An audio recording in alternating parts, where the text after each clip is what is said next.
दोस्तों देखिए, जिस तरीके से आज जो एआईसीसी जो है उसकी जो महासचिव है कुमारी सैलजा जी पहुंची यहाँ पे और बड़ा कार्यक्रम देखने को मिला कांग्रेस पार्टी का।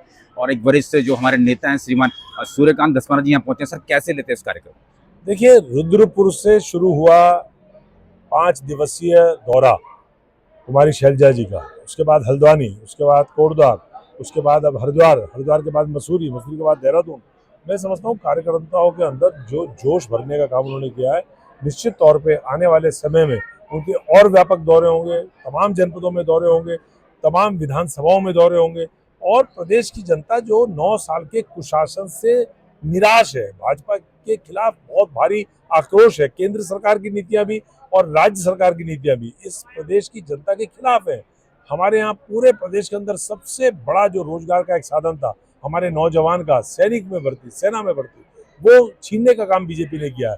महिलाओं के खिलाफ अपराध आप देखिए, अंकिता भंडारी से लेकर के और देहरादून में पलटन बाजार में गुंजन की जो गर्दन काट के हत्या की गई, लगातार इसमें जितने अपराध हो रहे हैं महिलाओं के खिलाफ, उसमें अधिकांश मामलों में भारतीय जनता पार्टी के लोग शामिल हैं, संघ परिवार के लोग शामिल हैं।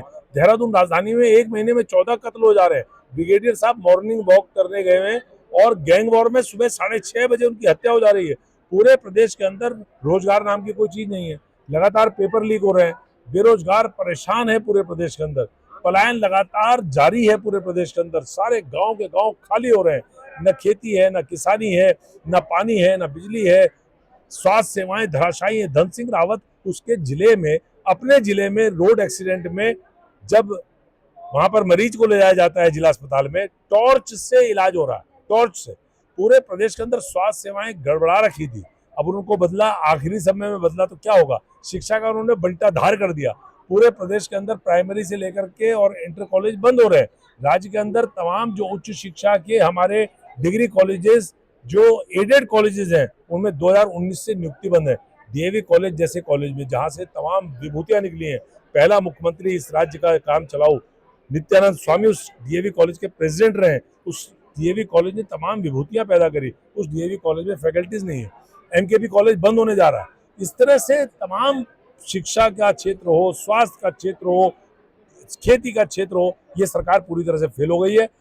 जो कुमारी शैलजा जी का दौरा है, इनके कफन में आखिरी कील है भाजपा की। कुमारी शैलजा की हम बात करें तो उत्तराखंड प्रभारी भी है, कहीं ना कहीं अब चुनाव बहुत नजदीक है, चुनावी वर्ष 2027 में कहीं ना कहीं बहुत सी योजनाएं जो तमाम पार्टियों द्वारा की जाएगी। कैसे लेते हैं नए चेहरे कोटद्वार विधानसभा को मिल सकते हैं अब, या पुराना चेहरा जो सुरेंद्र सिंह नेगी जो कहीं ना कहीं विकास पुरुष के नाम से हमें संबोधित किया जाता है, कैसे? सुरेंद्र सिंह नेगी इतने तजुर्बेकार व्यक्ति है, वो तो राज्य के मंत्री क्या, वो तो राज्य के अगर मुख्यमंत्री भी हो जाए तो क्या परेशानी है।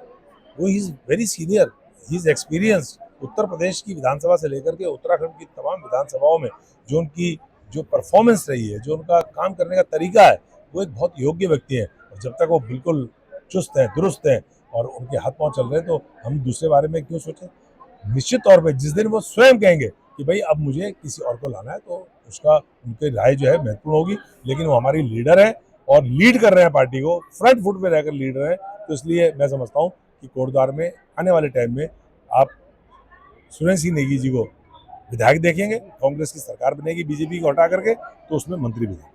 चल से बहुत धन्यवाद। मेरे संग जुड़े हुए तो वरिष्ठ हैं जो कांग्रेस से श्रीमान सूर्यकांत धस्माना कह रहे हैं कि सुरेंद्र सिंह जो पूर्व कई बार के विधायक रहे, कई बार के मंत्री रहे, उनके अलावा अभी पार्टी किसी और के बारे में नहीं सोची।